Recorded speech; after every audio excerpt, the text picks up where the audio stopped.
Kerwin, I'm leading to my third question. November 16, 2016, through the coordination with the Interpol, iniuwi ka dito sa Pilipinas. Pagdating sa airport, you were arrested at sinalubong ka ni Senator Bato de la Rosa. Nakikilala mo ba si Senator Bato? Siyempre. Bakit mo siya kilala? Matapang yun. Puro barilan-barilan ang hahamon sa TV ng draw sa mga ilegalista. What else do you know about Senator Bato? Bago pa siya naging senador, nasan ba si Senator Bato? Chief PNP yun po, Your Honor. Chief PNP. Ano? Okay, can you please identify the picture on the screen? Sino ba yung nasa screen? Siya po, si Bato de la Rosa. During that time, ano bang assignment ni Senator Bato during that time? Yang kwento mong insidente. Nasaan siya noon? Siya ang Chief PNP. Yes. You stated in your sinumpaang salaysay na may sinabi sa'yo. Opo. Ang noon ay PNP Chief Bato. Opo. Na kailangan mong gawin kapalit ng iyong pagkakataon na mabuhay. Opo. Do you confirm this? Yes po. Can you please tell us, anong sinabi sa'yo ni Senator Bato? Sinabi niya sa akin, sumunod ka sa plano.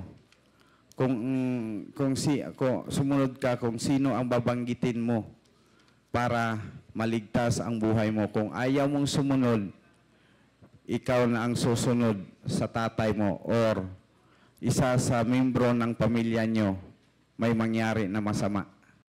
You mentioned about plano. Can you tell us, ano ba yung planong tinutukoy?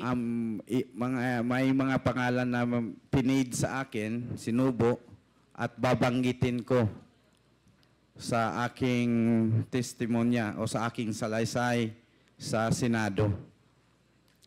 At maaari mo bang sabihin, sino ba itong mga taong ito at anong gustong ipabanggit sa'yo nang noon ay PNP Chief Bato? Peter Lim, supplier daw ng shabu, pero nandyan lang, hindi na huli-huli. Tapos si Senator De Lima, protector daw sa mga shabu, mga nagtitinda ng shabu sa loob ng Bilibid. Protector daw si Ma'am Laila. At yung iba pa, si